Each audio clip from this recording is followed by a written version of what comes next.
I am Saeed Ahmed Abdallah. My title is a doctor and I am a chest physician.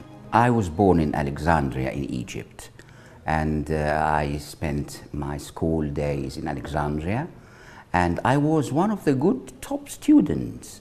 And I remember at the age of 7, the teacher asked us what we wanted to be when we grew up. And I said, I will be a doctor. I had humble beginnings. My father was a postal clerk. We weren't rich. My father became a pensioner much early in my life. I was about 9, and that made a huge difference. We were really poor. If it weren't for my maternal uncle, we could not survive. And I remember as a little boy, when I was 7, teacher asking us what we wanted to do. I was very clear about it. I wanted to be a doctor because my uncle always talked about being a doctor and wanting to be a doctor. So I thought that must be a marvelous thing to be. I didn't know about doctors helping people and have compassion. I was delighted to start medical school. That was in the 60s. And I did not think of being a chest physician then. My aim was to graduate. I fell in love with my future wife as medical student. In those days, people, I come from strict religious background. I don't believe in having a boyfriend and a girlfriend, although that didn't mean intimate relations, of course, in the 60s. But there were so many people who would exploit a friendship. So I was odd. I think I shocked my wife by asking her to marry me before saying anything else. I think the first thing I said to her was, I'd like to visit you at home. We were 4th-year medical students. And I think she was surprised. She didn't answer me for 3 days. And then she said, speak to my father, which in those days meant yes. We weren't rich. In Egypt, marriage is expensive. And families ask so much. But we made history. We didn't take any penny from anybody. We just made it ourselves. So we went to rural Egypt because everybody had to work in rural Egypt. And you had a villa there. In a village, we were the top people. See, the mayor of the village, and you have the head of the police, and you have the medical officer. We were medical officers.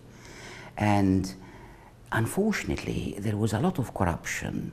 We were supposed to be providing health care for free. And almost all colleagues were actually charging people for the service. So my wife and I thought, no, we will be different. We will not charge them. People actually didn't like us. Actually, there were complaints against us. But in the Department of Health and in the ministry, we were known that we were the couple who don't take money. And that helped us a lot. Because when we applied to go abroad, there was an offer from Malaysia, and that's how it started. 2 years on, after working in rural Egypt, we were in Malaysia, in Kuala Lumpur, and it was a different life. We were the only Egyptians and the only, obviously, Egyptian doctors. Life was so different. Humble backgrounds in Egypt, humble medical officers in a village, then celebrities in a big city in Malaysia. I remember the king of Malaysia having his birthday party in Penang, and we were among the people who were invited. It was a big shock to our system, really, to be treated like that. The first ever Prime Minister of Malaysia, Tunku Rahman, was our neighbor in Penang. Again, it was a hospital accommodation. They give medical officers a villa to live in. He happened to be our neighbor. In Malaysia, we were again medical and health officers in clinics. And they have a system when they have 4 or 5 medical centers, usually run by what they call hospital assistants, something like the sister in charge. And they do clinics every day of the week, and they collect the difficult cases for the medical officer. And I tour those medical centers. Every day I go to one different medical center. And it was fun. We again worked very hard and we had a good reputation. But we heard something about higher qualification in Europe. We should go get higher qualification and not go back to Malaysia, but go back to Arabia. Money is in Arabia. Colleagues of ours went to Kuwait and we planned it. We will save money, come to the UK, get the higher qualification, go back to Kuwait. In fact, we bought things and shipped them to Kuwait in anticipation. They stayed with friends who were in Kuwait before us. But things didn't work. As I wrote to my colleague saying, the roads were not paved with roses. It was very difficult. We chose Glasgow, sunny Malaysia when it's tropical and sunny all year round, to miserable winters in Glasgow. We arrived on the 3rd of November and it was snowing, almost freezing. It's bizarre. We didn't know. And I remember, because we did everything ourselves, we did not apply like the native Malaysians to migrate to the UK or study, and it's a lengthy procedure. We did it all ourselves. Anyway, we arrived in Glasgow and it was a shock to the system. We budgeted 1972 prices, but this 1973 war made things different, and we arrived in 75. It was so different. It was hopeless. We had £4,000 with us. That's all we had. We thought it would last us for 4 years. It lasted us for 11 months, and I had to borrow from colleagues. Those colleagues who went to Kuwait and made money and waited for us to join them. But we weren't lucky with our studies. Sadly, it took us ages to get the higher qualification. In fact, we didn't get them. Children grew up. They thought they were English. My son, who was born in Malaysia, grew up in Scotland. He thought he was Scottish, and he still speaks with a Glaswegian accent. We planned to stay for a couple of years and then go back to make money in Arabia, but things didn't work out. I have so many colleagues with similar stories. What happened to us? We even did not teach our children to speak Arabic. We thought, let them speak good English, it becomes useful. We will go back to Egypt. They will be thrown in the deep end and they will speak perfect Arabic. It didn't happen. Our plans did not materialize. The Gulf War, when Saddam invaded Kuwait, colleagues in Kuwait had to flee Kuwait by car through Jordan. The things that we sent, we shipped to Kuwait to wait for us.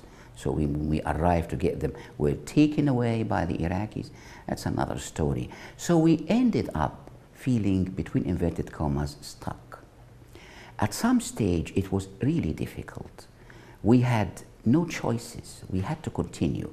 We could go back to Egypt, but it would have been very humiliating, going back empty-handed, having spent all the fortune that we collected in Malaysia. Actually, we had to borrow from friends to stay on until I started working in 1976. In those days, you had to sit an exam called TRAP, Temporary Registration Assessment Board. It's to make sure you know how to speak English and you know medicine. And it's demand and supply. If they needed many junior doctors, the exams were very easy. If they had so many junior doctors and they didn't want them, exams would be very difficult. I remember in 1984, the English exam became very difficult. You would get a piece from the Daily Telegraph, and every third English word would be taken out, and you were asked to fill in the missing words. Imagine, for overseas people, it's not that easy. Anyway, we struggled, and that's when I landed a job as a junior doctor in one of the small hospitals outside Glasgow. It so happened it was in an infectious diseases hospital, and chest infections are always common, so I was exposed to that from the beginning. Then an opportunity came in a chest unit, part of the University of Glasgow and the Glasgow Royal Infirmary, to work in a chest clinic. And I applied and I was successful. I never worked as an SHO in this country. which is weird. Everybody starts as a hospital physician, HO, and then senior house officer. I start as a registrar, and I tease my colleagues. I say, I was born as a registrar, and there was chest medicine. And 6 years on, I became very popular in the chest clinic, and I loved the specialty. 6 years on, I still was very unlucky with my heart qualification. I did not get it, and I needed to continue being a registrar. And I applied to many hospitals, and finally an opportunity came in London. It was a medical registrar, not a chest registrar, in what I never heard of, which was the Royal London Homeopathic Hospital. I didn't know what homeopathy means then, didn't know what it meant. So I remember telling my wife, shall I apply for this? She said, what is homeopathy? I said, maybe it was hematology, and they sort of misprinted it. It was homeopathy. And I looked in the local library, this complementary medicine. Cut a long story short, I applied, and I sounded posh for them, coming from Glasgow, and with my background studying for the membership of the Royal College. They offered me the job. Everybody who applies to work in the homeopathic hospital has to want to be a homeopathic physician. So they ask people what they want to do eventually. And they expected me to say I wanted to be a homeopathic physician. But I had to be honest with them. With 6 years experience in chest medicine, I told them I wanted to be a chest physician. And so they gave me the job because I was honest. And I actually learned so much about complementary medicine. Homeopathic hospital was very different. People thought that the doctors who worked there were weird, but they were all medically qualified people. Homeopathy came as the extra bit. Sadly, the majority of the public think it is alternative. It is not alternative. So you handle the patient the way you handle the patient in any conventional setup. You take history, you examine, you make a diagnosis, and you give treatment. But in the homeopathic hospital, you give the extra bit, the homeopathic medicine. I found it very difficult to understand at the beginning, but then I got into the knack of it, and I became good at it. I wanted to be a chest physician, and I was looking for a post in chest medicine. 2 months through the third year, I found my Brompton job, and I applied. And I remember that when they interviewed me in Brompton, top chest physicians, they were a bit surprised about me joining the homeopathic hospital. And they asked me about it, and I had to explain that there are things that happen in homeopathy that we cannot explain, but we have to accept. My interview went very well because of my background in chest medicine in Glasgow. They were looking for a medical officer. I did not have higher qualification. It was not a consultant job. It was a clinical assistant job. The hierarchy in senior doctors are either clinical assistant or staff grade or associate specialist or consultant. The job was a clinical assistant, and I was appointed to run a chest clinic in Battersea. It was called Battersea and Wandsworth Chest Clinic, which was part of the Brompton south of the river. We used to call it the mini Brompton. And they wanted someone who could do 9 clinics a week. I could, and I was one of 6 candidates. Most of them, 4 of them, had the membership of the Royal College. I did not, but they were impressed by my chest experience, and they gave me the job. I had experience doing outpatient clinics more than experience treating people in the hospital, and I found it extremely rewarding. I liked it because of the satisfaction you get from people when they are better, especially asthmatic people. One day they cannot breathe, you give them the right treatment and they are able to breathe. And it's wonderful, it's a common condition. Tuberculosis is common, it's an infection, and it can be very dangerous. You cure tuberculosis with treatment for 6 months. And it's extremely satisfying because people can pass tuberculosis on to others. On average, every patient will infect 12 other people. And there is the prevention side of it. To make the diagnosis of tuberculosis and treat the patient is not the full story. You've got to trace their contacts and make sure they don't have the disease.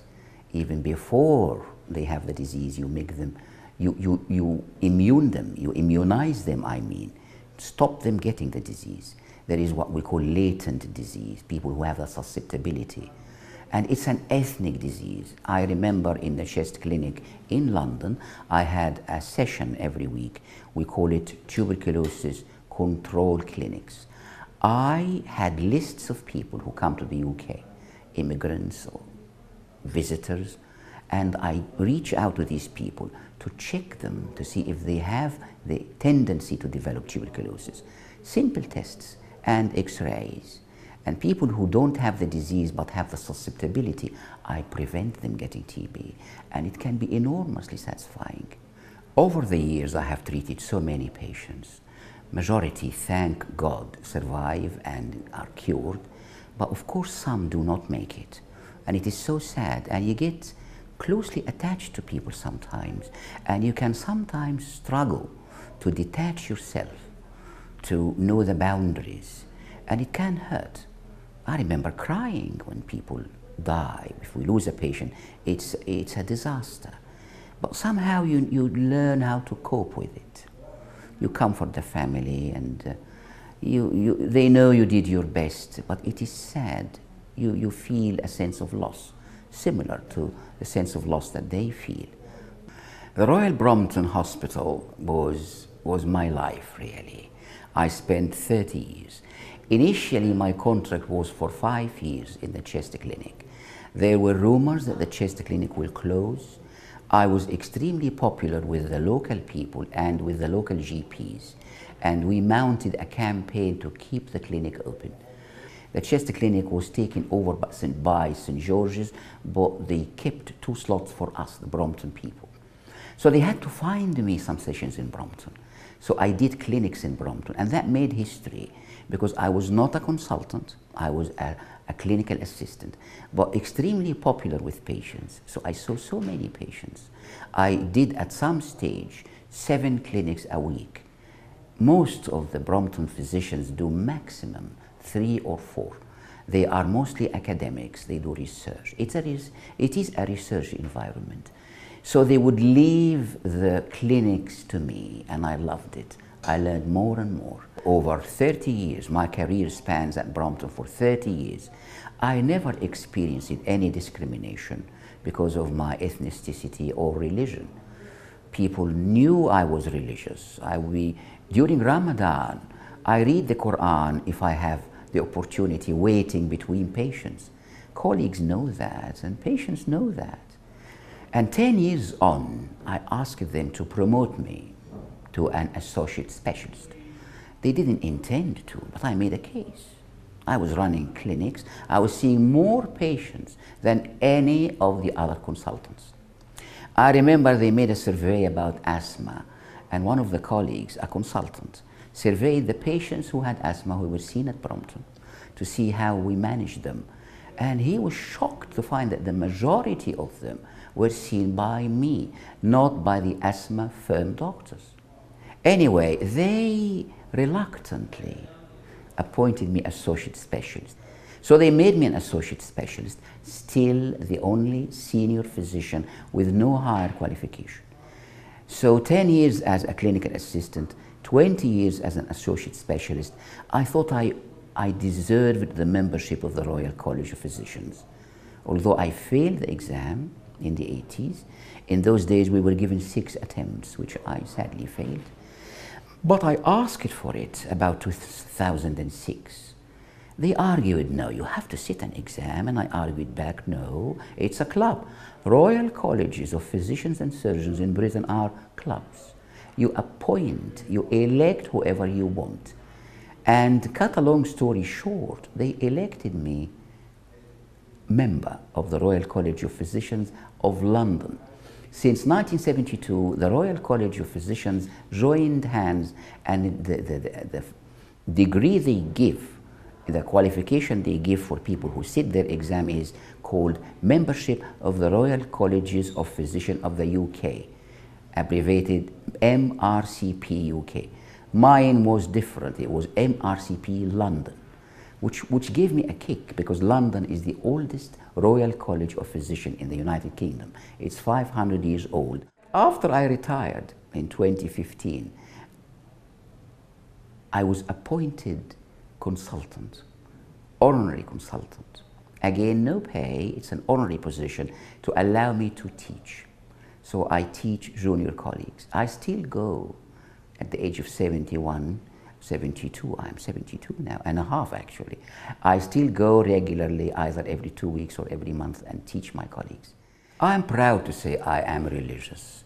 I remember over 55 years ago when I bought my first copy of the Quran with the intention of reciting it. As a medical student in the university, we have a prayer room like here. Every place has a prayer room. And I remember sitting reciting the Quran. And I was very lucky that people were sitting there who would correct me, because there are ways of reciting the Quran. You call it in Arabic tajweed or tartil. Tajweed is to recite slowly. Tartil is to read it as if you are reading a poem. And I prefer the latter. And that love of recitation never left me. I became involved with the Islamic Circle in the London Central Mosque. We have a meeting once every week on Saturdays, and a colleague suggested, actually he's a chairman, my good friend Nugul Durrani, he's a chairman of the circle, and he suggested we start the meeting by a Quran recitation of 5 minutes, and I recite and I translate. Because this is an English-speaking country, there's no point reciting in Arabic when nobody understands. I thought I could record my recitation and my reading of English translation of the whole Quran. And with the help of Islam Channel, I was able to do that. And I put the whole thing on YouTube. And it became popular. Any income coming from that would go to charity. I enjoy being religious. And religion to me is extremely important. It's not in the appearance, it's in the manners and how you treat people and your relationship with others and with God, Allah subhanahu wa ta'ala.